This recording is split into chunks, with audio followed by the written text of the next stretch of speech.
It's Tuesday, November 28. In the headlines, Prime Minister Andrew Holness contemplates additional ministry.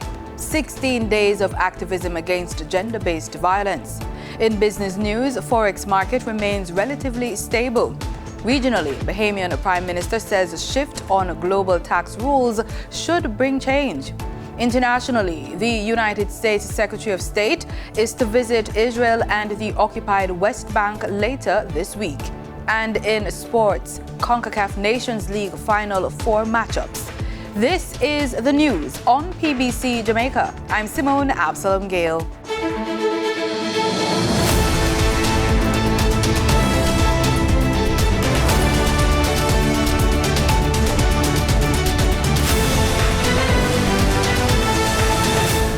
Jamaicans are being urged to join the fight against gender-based violence. Activists and advocates fighting for the elimination of violence against women started their annual 16 days of activism against gender-based violence on November 25. Director of Community Outreach in the Bureau of Gender Affairs, Nadia McLaren, tells us more. This year, under the theme, From Response to Preparedness, the Bureau will observe, which we have observed on November 26th, a church service at the Bethel Baptist Church, which commenced at 10 a.m. to join in worship with Jamaica to look with our partners at the faith-based organization on addressing issues affecting violence against women. And on Wednesday, November 29th, we will have our banner event at the Pegasus Hotel at 9 a.m., hosting an event titled Gender-Based Violence and You. We'll look on our National Strategic Action Plan to eliminate gender-based violence and what the government, through the Bureau of Gender Affairs, has been doing to eliminate gender-based violence in Jamaica. Over the next several days, make sure to use the hashtag #NoExcuseForAbuse slogan as part of your movement as we call for an urgent investment to prevent violence against women and girls. The United Nations says the commemoration of Idava creates awareness of all forms of violence against women and girls and its impact on a country's socio-economic development. This year's UN campaign theme, Invest to Prevent Violence Against Women and Girls, is calling on people to show how much they care about ending violence and calling on governments worldwide to share how they are investing in gender-based violence prevention. Prime Minister Andrew Holness says discussions are ongoing with a view to establish a new ministry to focus on reducing the levels of violence in the country. He made the announcement at the annual JLP conference on Sunday. We have commissioned a study on it, which we should get by the end of this year.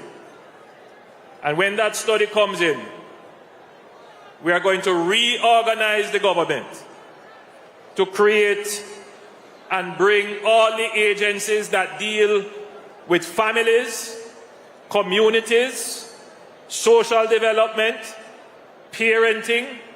We're going to bring all of them together under one ministry. I'm thinking of calling it the Ministry of Peace and Human Development, but maybe that won't be the name. But we need a ministry that is focused on reducing the level of violence in our society. Violence is at an intolerable level, and it is changing the character and nature of the Jamaican people. He also lamented the death toll in the current war against Israel and the Hamas-controlled Gaza Strip and stressed that a peaceful solution be urgently reached. We are deeply concerned at the rising human cost in the Palestinian-Israeli conflict, and we welcome the current pause in hostilities. We urge all parties to seek a permanent solution. And we remain convinced that this can only be achieved by a negotiated two-state solution enabling the Palestinians and Israelis to live securely in peace and dignity. The ongoing armed conflict between Israel and Hamas-led Palestinian militant groups has been taking place chiefly in and around the Gaza Strip since October 7, 2023, with clashes also taking place in the West Bank and Israel-Lebanon border. The Portland police are searching for a group of Haitians who landed at Long Road Beach late Sunday night and fled. Police sources say they managed to flee the area with the help of a Haitian man who has been living in St. James for more than 2 years. He helped the 8 Haitians from the abandoned vessel. According to the police, several items of clothing belonging to male and female adults, along with children, were discovered in the 28-foot sailboat. In this week's Living Healthy, we're learning about the importance of reading the labels on food items, specifically sweetened beverages.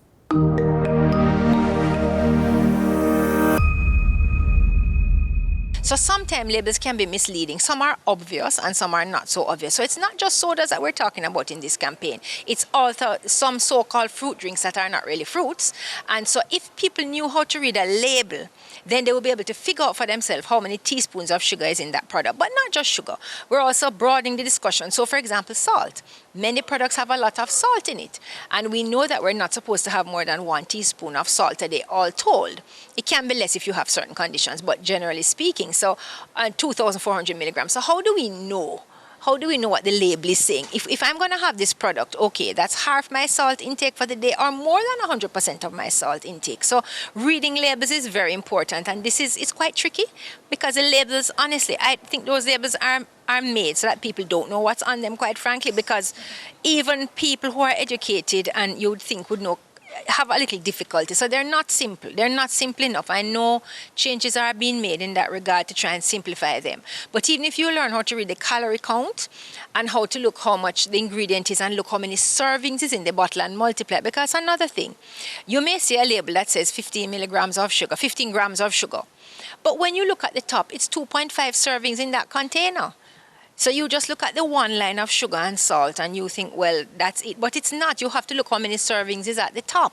Okay, so Ms. Chen is going to show us an example of a normal label, and she's going to teach us how to read the labels in general when you go to the supermarket. So let's get right to it.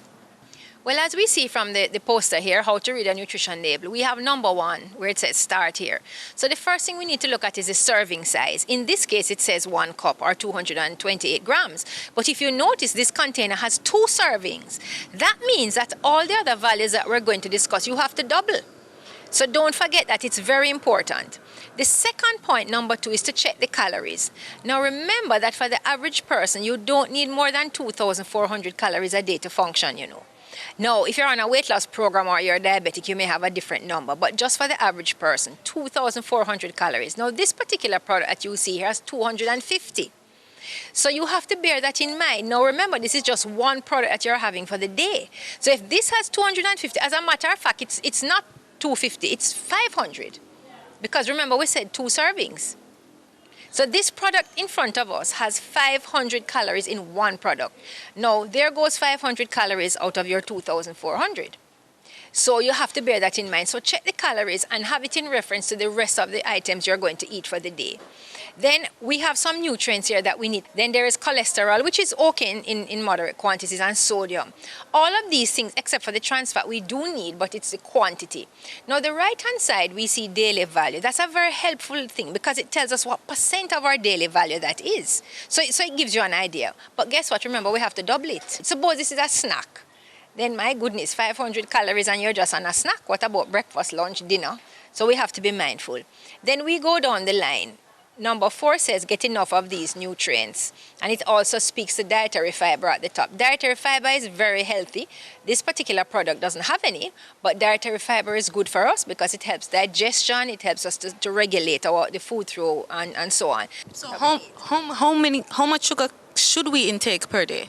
All right, so it is 4 grams and 1 teaspoon of sugar, and we're allowed 6 teaspoons for women and 9 for men. So we have to calculate the sugar here. So we have 10 grams here. So that is 2. So no, it's still in your daily allowance. 10 grams would still be in your daily allowance. And then we have to look at the vitamins. Vitamin A, vitamin C, calcium and iron to get enough. Now those 10 tend to be not so much of concern when we come to weight loss and healthy living. So the main thing to look for then is the servings at the top, the serving size, the calories. This one tells you calories from fat as well. Remember, you can get calories from many sources, but you want to get calories from products that are healthy. So, for example, you're going to get calories from sugary sweetened beverages, but those are empty calories, so they don't actually contribute anything to your health at all. That seems to me a waste of calories. Whereas if you had a piece of yam and you got calories from that, then that would be healthy because you'd have vitamins and minerals and roughage as well. So the calories the type of calories we had is important. If you had 2,400 calories for the day in something that didn't have any of the other nutrients, then clearly that wouldn't be healthy for your body to maintain its function. Every single time you drink, it's a sugary sweetened beverage. Or let us say this was a soda, and you drank this amount of soda for the day, then it would have come to 52. But remember, it's not sodas alone. A lot of the so-called fruit juices are just as bad. A lot of them are made from concentrate. And when we speak of sugars, we're speaking of added sugars. We're not speaking about natural sugars. We're speaking about added sugars. So this amount of drink for the day, which is a sugary sweetened beverage, this is the amount of sugar. Now, you would never sit there with a teaspoon and eat 52 teaspoons of sugar for the day. But when you have liquid sugar, it's easier to go down. You don't realize that you're drinking it. And of course, it overloads our body and gives our pancreas a lot of work. Eventually, persons end up with diabetes. Now, this is the average size drink here that we would have. The average size beverage has about 17.5 teaspoons in it. So this is the amount of sugar. Now, it can vary. There are some flavored waters that may have 9 teaspoons, which is 9 teaspoons for men, remember, and 6 for women for the day. So the flavored waters will be at the top end of that scale, given it's one item. But it goes from that. This is 17.5. But there are drinks out there with 24 teaspoons of sugar in this size, because we have been doing a market survey about them. But then let us not forget box juice, because that is another thing, especially our children drinks the box juice. Now, the problem with these box juice is that, you see, we have made this label with oranges, but the only oranges in it is on the picture. There's really nothing in it except sugar and a little flavoring. And it has 14 teaspoons of sugar. So we have to be mindful that this in itself is not healthy. And sometimes we have these small boxes here of Tetra Packs, various flavored juice, and this will have 5 teaspoons of sugar. Remember, you're allowed 6 as a woman and 9 for men. Children are even less. So you can imagine that this is not healthy either. So the problem is that we have to find a graphic way to translate what the labels are saying into reality, so that people know what they are consuming. Time now for the business report with Danila Rodney.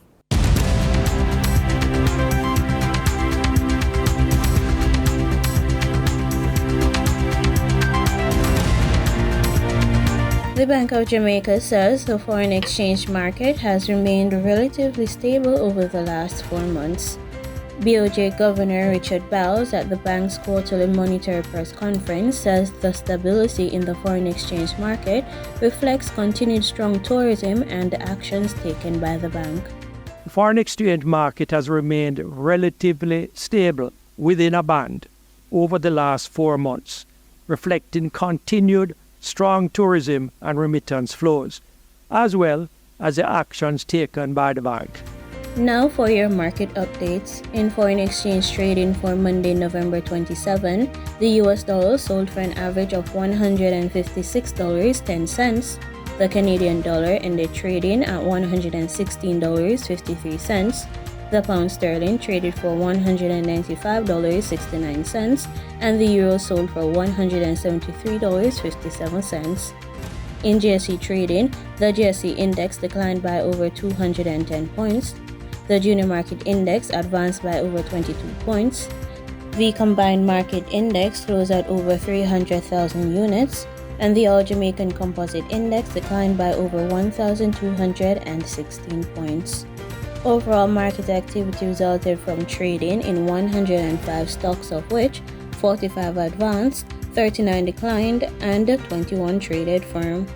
Stocks advanced for A.S. Braddon and Sons Holdings Limited, Caribbean Cement Company Limited, and Caribbean Flavors and Fragrances Limited.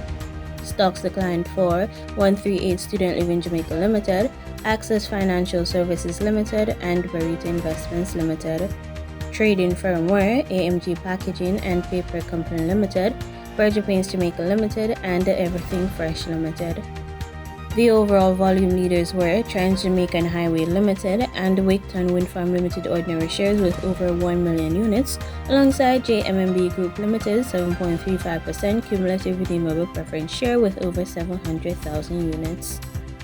In regional stocks, in Trinidad and Tobago, Calypso Macro Index Fund posted a volume of 300 shares. On the Barbados Stock Exchange, Epic Caribbean Property Fund Value Fund was the volume leader with 8,500 shares.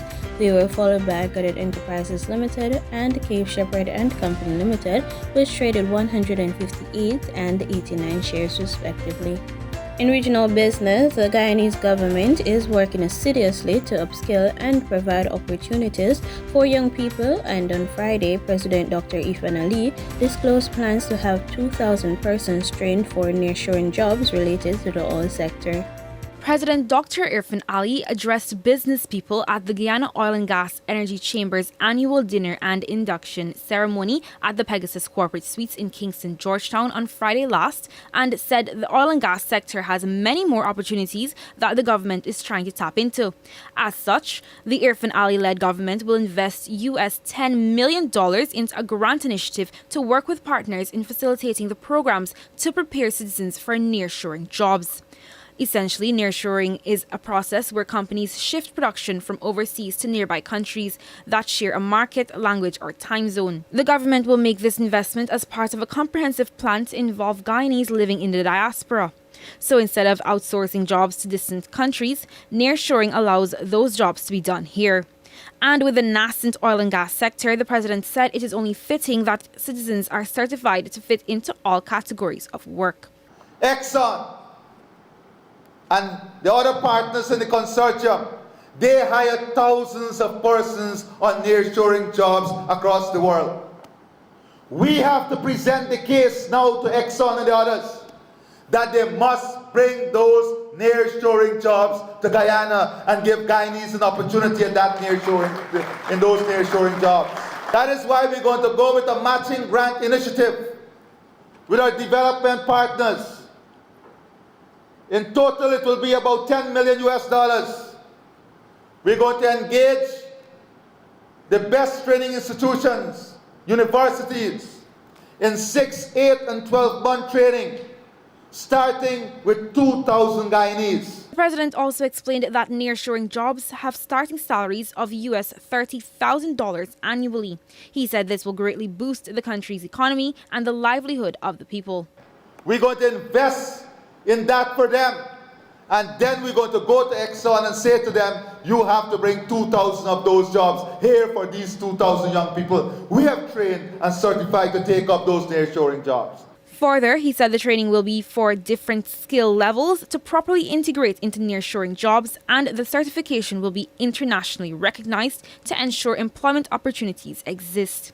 Aside from this new venture, the president also reminded the gathering that the nascent sector has already started to provide many opportunities for people. Reporting for the newsroom, Lazina Yearwood. In international business, U.S. stocks edged lower with investors taking a post-Thanksgiving pause as the holiday shopping season kicked into high gear and retailers lured bargain hunters with Cyber Monday deals. The Dow and S&P 500 each slipped roughly 0.2%, while the Nasdaq dropped only slightly. Online shopping deals as part of Cyber Monday were expected to entice shoppers to spend a record $12 billion, according to Adobe Analytics. It's the latest upbeat sign regarding the health of the American consumer, whose spending is responsible for about 70% of U.S. GDP. In market data for oil prices rose on Tuesday as the possibility that OPEC Plus will extend or deepen supply cuts was compounded by a storm-related drop in Kazakh oil output to send the Brent benchmark above $80 a barrel. Brent crude futures were up 79 cents at $80.77 a barrel, and West Texas Intermediate crude gained 76 cents to $75.62. And that was the business report on PBCJ. I'm Daniel Rodney. In regional news, in the Bahamas, Prime Minister Philip Davis is hoping a recent UN vote will bring change to the harsh pressures placed on countries from financial international watchdogs. Bethany McDermott reports on the vote, which was in an overwhelming support of taking away some of the decision-making power from those bodies. The Bahamas was among 125 United Nations member countries supporting a resolution shifting the decision-making on global tax policies and rules away from large global bodies. It's a position Prime Minister Philip Davis has been pushing for. He says oftentimes the decisions handed down can be costly for small nations like ours. A lot of times, the rules they put in place and then the sanctions that follow impact us. And it's sometimes very costly to implement some of the initiatives that they want. So there's no regard to our circumstance, the cost that might be incurred by putting in these initiatives, what it's doing to our economy.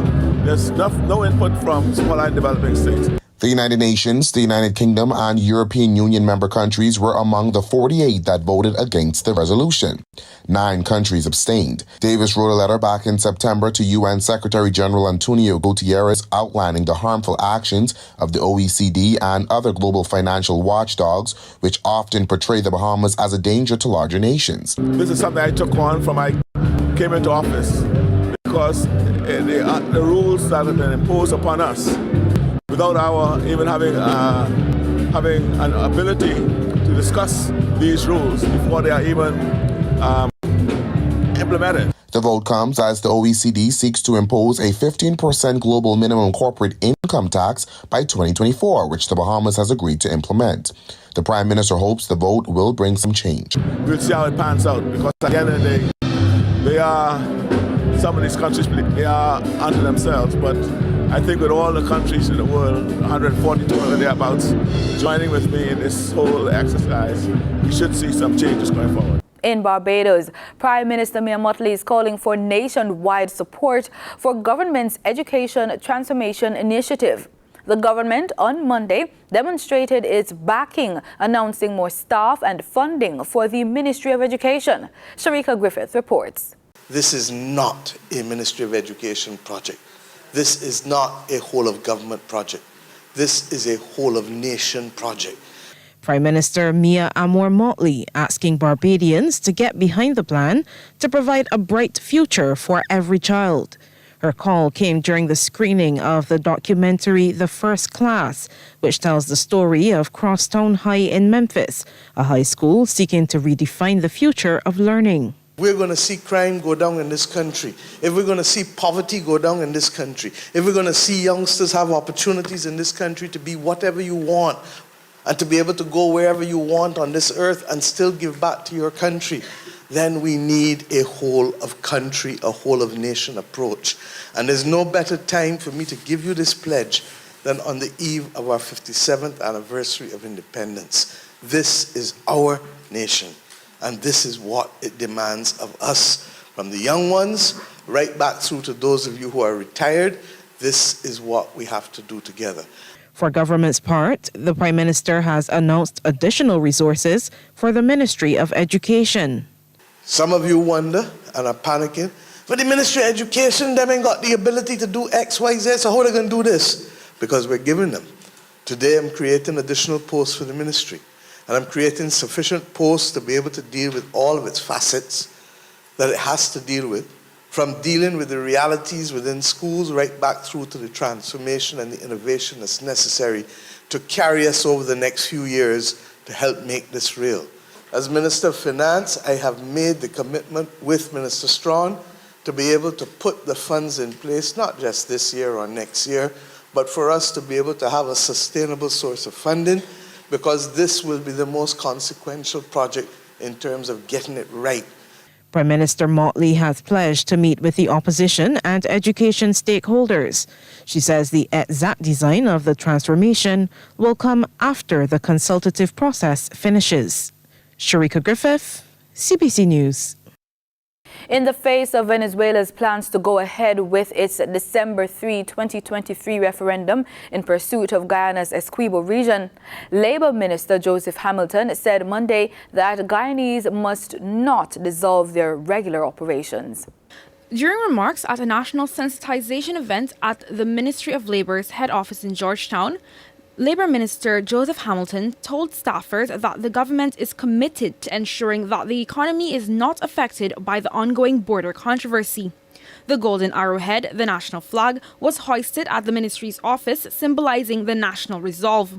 Minister Hamilton assured citizens that in wake of the threat of an annexation of Essequibo, the government will ensure that citizens and their economic investments are protected. And everything we do, and will continue to do, will be to ensure that we protect this country and the people who reside in this country. That is the government focus regarding this matter. And whilst we do that, you would notice we still continue to develop this country. We are not operating in no way like we think the country gonna be dissolved. I don't know that we have shut down a project in Essequibo. Rejecting Venezuela's claim to Essequibo, the minister said Guyana will continue to seek support from its international partners as the case remains squarely before the International Court of Justice, ICJ, for conclusion. He said, too, that Guyana will not replicate the Spanish-speaking country's propaganda, but intends to have a peaceful resolve. We want peace with all our neighbors. We want the Caribbean to continue to be a zone of peace. And that is the reason why the government of Guyana, we have proceeded to deal with this matter via the rule of law. We threaten no one, but at the same time we say that this land that is our Guyana, we will ensure that we use every method to protect this land of ours. And to ensure that Venezuelans do not feel victimized or threatened here, Minister Hamilton reminded that they come to Guyana seeking a better life. He said some are Guyanese who left and are returning because of the economy in Venezuela, while persons who are Venezuelans by birth are also seeking refuge. These migrants, he insisted, must be treated fairly. In international news, U.S. Secretary of State Antony Blinken will visit Israel and the occupied West Bank this week and is expected to talk about the continued strategy towards a sustained ceasefire in the region following the announcement of an extension. This is a packed schedule over the course of the next few days for U.S. Secretary of State Antony Blinken. His trip begins in Belgium, where he will be attending a NATO summit. Of course, the topic of conversation there will be the ongoing war in Ukraine. From there, Secretary Blinken will be attending a meeting of the Organization for Security and Cooperation in Europe in North Macedonia. One of the main themes of these talks will be promotion of democracy and continued joint security strategy in the region there. All of these meetings, of course, taking place before Secretary Blinken travels to Israel and the occupied West Bank, where he's expected to be speaking about concrete ways toward achieving a sustained ceasefire, as well as an action plan for Palestinians once the conflict is over. Despite the sort of positive reaction by U.S. officials here in Washington to the announcement of the two-day extension, it is a sort of cautious optimism here. There's an understanding that this is a delicate process that will require continued negotiation moving forward. There are still questions. The challenge right now is how, for the U.S. especially, is for how to best seize on this opportunity to not only continue with mediation, but to provide the much-needed humanitarian aid to Palestinians in Gaza, whether that be food or water. We heard from these previous reports. We understand how dire the situation is in Gaza.